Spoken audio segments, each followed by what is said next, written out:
Hey everybody, happy Friday. Finally got a day off from work. I worked the last 3 days straight. Got to work tomorrow, so figured today would be a day to sneak in another beer review. I'm going to do the last of the Dogfish head beer sent to me by my friend Robert. I'm going to do the Palo Santo Marron. Heard a lot about this, like all the others. I'd never had them before.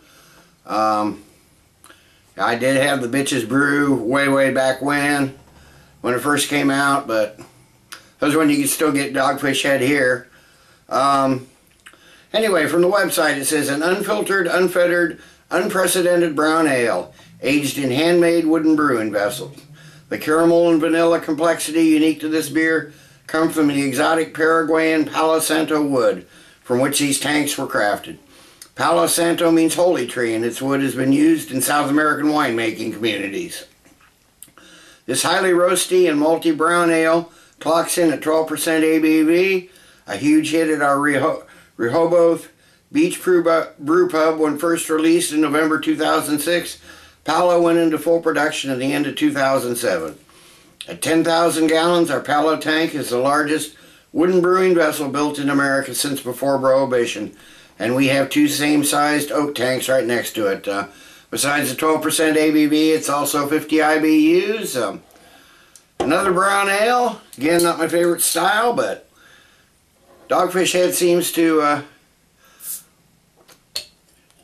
turn out some pretty decent brown ale. Got a slightly different Dogfish head cap, so I just might add that to my collection. So let me get this in the glass. 12%, I don't expect a super hit on this thing. But surprisingly enough, there's a good finger of a nice, almost chocolate brown head. Really creamy looking. I mean, this is, I'm not getting a bit of light through there. It's very dark brown, almost looks black. Like I said, not a bit of light through it. Really nice looking beer. So a lot darker than a normal brown ale, that's for sure. So let me get a nose on this. I've been really looking forward to trying this. Okay, right up front you get a nice mix of molasses and some vanilla from that wood. Maybe a little smokiness, roasted chocolate, caramel malts. There's almost a bitter burnt malt aroma to it. Some black licorice, a little bit of woodiness, a hint of some dark fruits, maybe just a real slight hint of that 12% ABV, but certainly not very much. This almost smells like a stout. Than well, it looks like a stout too, but almost smells like a stout rather than a brown ale. So let me get a taste on it.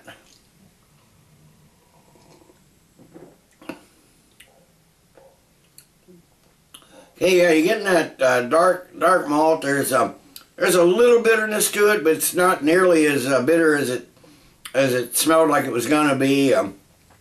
Really sweet molasses and chocolate. Starts off with the molasses and vanilla and that roasted chocolate. Just a touch of some sweet dark fruits.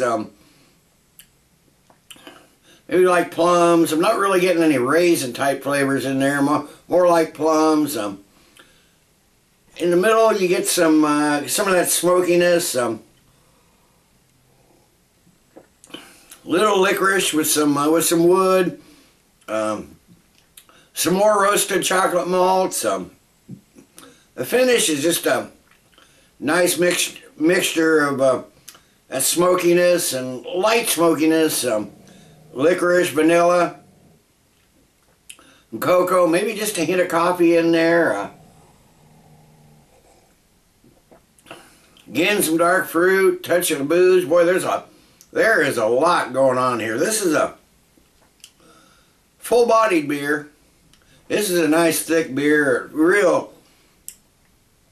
Feels really smooth, slightly sticky sweet, thick. kind of warming finish. That you can tell that there's some ABV there, but it hides it really well. So let me sip on this a while, and I'll come back after a while with final thoughts of the grade. Okay, I'm back. It's been half an hour, so I just been sipping on this. I notice this doesn't leave a ton of lacing down the glass. There's a little bit of alcohol legs there. As it's warmed up, it's still not quite room temperature yet. I noticed the chocolate has come out quite a bit more on the nose, so you're not getting quite that burnt malt, bitter burnt malt aroma you were getting before. It's still there, but it's not as predominant as it was. On the taste, again, not a lot has changed. A